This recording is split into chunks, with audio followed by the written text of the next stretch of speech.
अच्छा, इमरान खान साहब का एक स्टेटमेंट है, उससे पहले मैं आपको वो बता दूं, ये रिपोर्ट हुआ पूरे पाकिस्तान में। उन्होंने कहा, एक जुमले का है, लेकिन इससे आपको आइडिया हो जाएगा कि मामला कहां जाके फंस गया, कहां पे रुका हुआ है।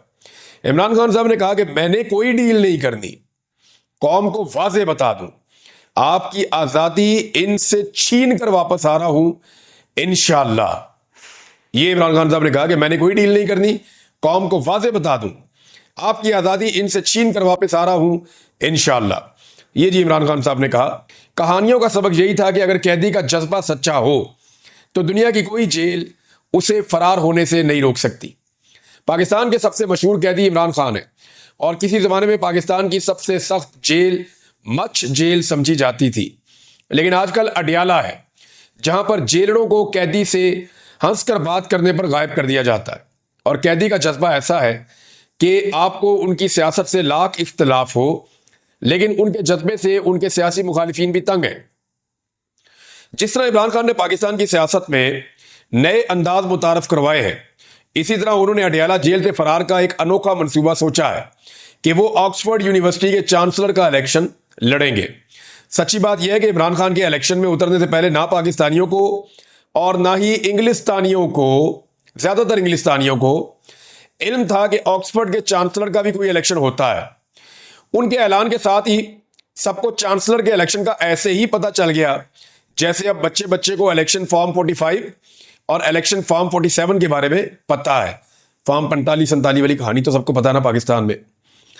गोरों के एक कदीम इदारे के भूले बसरे इंतखाब में शामिल होने का ऐलान करके इमरान खान ने उसमें जान डाल दी है।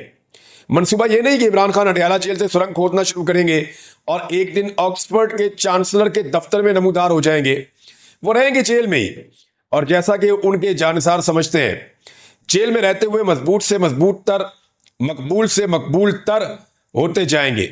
लेकिन चांसलर का इलेक्शन लड़ने से उनका नाम मगरबी दारुल हुकूमतों में एक बार फिर गूंजेगा। सबको याद आएगा कि वो एक शौराए आफाक क्रिकेटर थे। उनके मद्दाहों को लंदन की पार्टियां, शाही खानदान के साथ मुलाकातें और साबका शरीक हयात जमैमा खान के साथ तस्वीरें दोबारा शेयर करने का मौका मिलेगा। उनके कैंसर अस्पताल का जिक्र आएगा। ये बात भी याद आएगी कि वो पाकिस्तान के साबिक वज़ीर आज़म भी हैं और उन पर मज़ायका खेज किस्म के मुकदमात चलाए जा रहे हैं। चांसलर के इंतखाब के लिए इमरान खान के अलावा किसी दूसरे उम्मीदवार का नाम भी शायद ऑक्सफोर्ड से बाहर लोग नहीं जानते, लेकिन इलेक्शन होता है। गुमनाम उम्मीदवार भी अपना जोर लगाएंगे। अगर वो ये इलेक्शन जीत जाते हैं तो कैदी नंबर 804 को गोरों ने भी अपना लीडर मान लिया, और हार गए तो गोरों की अजली इस्लाम दुश्मनी। इंतखाबात का नतीजा कुछ भी हो, दुनिया को याद आएगा कि इमरान खान एक सियासी कैदी है और गालिबन दुनिया के हसीन तरीन सियासी कैदी जेल की सख्ती बर्दाश्त कर लेता है, लेकिन गुमनामी नहीं। तो इमरान खान एक बार फिर मगरबी मीडिया की शाह सुर्खियों में होंगे। जो भी सियासतदान पाकिस्तान की किसी जेल से फरार चाहता है, उसकी सुरंग का रास्ता GHQ से होकर गुजरता है। इमरान खान अपना रास्ता खुद बनाने पर मुसर है, बज़िद है। शायद वो पहले फरार होने वाले कैदियों का अंजाम देख चुके हैं। सियासतदानों में जेल से फरार होने का सबसे ज्यादा तजुर्बा नवाज शरीफ रखते हैं। अटक किला से फरार हो चुके हैं, कोट लखपत से भी, लेकिन इतनी मरतबा फरार होने के बाद वो अपने घर जाती उम्र में भी अपने आप को कैदी समझते होंगे। अब फरार होंगे तो कहां जाएंगे?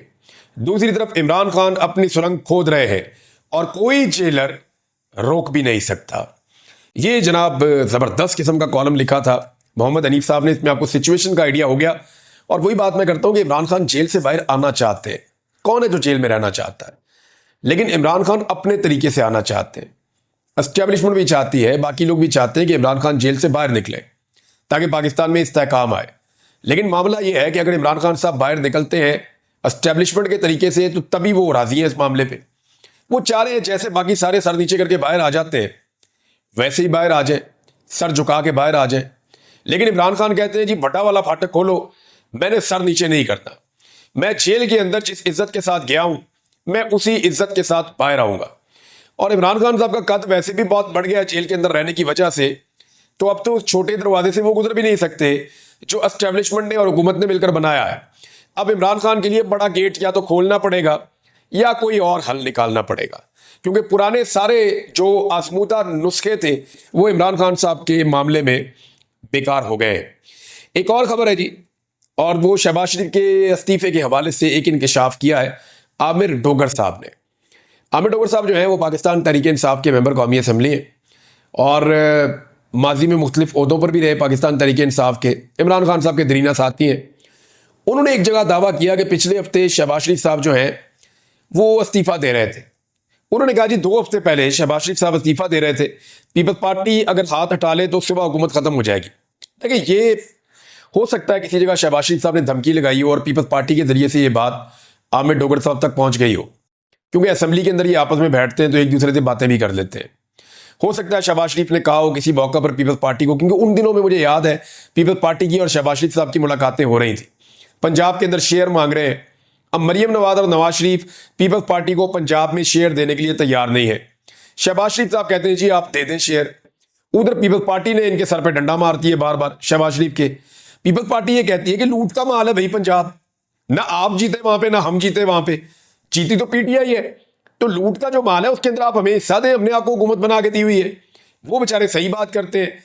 इधर नवाज शरीफ और मरियम नवाज पंजाब में हिस्सा देने के लिए तैयार नहीं है।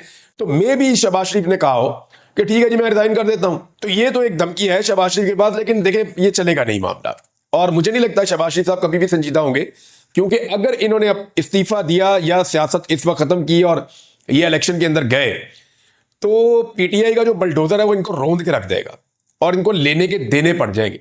अब इनको एस्टेब्लिशमेंट भी इलेक्शन नहीं जितवा सकेगी, हालात वहां पे पहुंच गए हैं, पाकिस्तानी बहुत मोहतात हो गए हैं। अच्छा, जो पाकिस्तान तहरीक इंसाफ का जलसा है ना, उस हवाले से अब मुतजाद खबरें आ रही हैं। एक तो इरफान सदीकी साहब ने एक बिल मुतारफ करवा दिया सेनेट में, तो सेनेट की जो कमेटी है उसने वो बिल पास भी कर दिया। अब बिल ये है कि इस्लामाबाद में जो भी जलसा करेगा बगैर इजाजत के 3 साल के लिए अंदर, और अगर कोई दोबारा जलसा करेगा बगैर इजाजत के तो 10 साल के लिए अंदर। तो इस किस्म का बिल इरफान सिद्दीकी साहब, क्या ये सूट करता है उनकी शख्सियत को? यानी वो सहाफत की है और सहाफ़ी जो हैं वो कम से कम ये ख्याल रखते हैं कि जमहूरियत होनी चाहिए, जमहूरी इक़दार होनी चाहिए।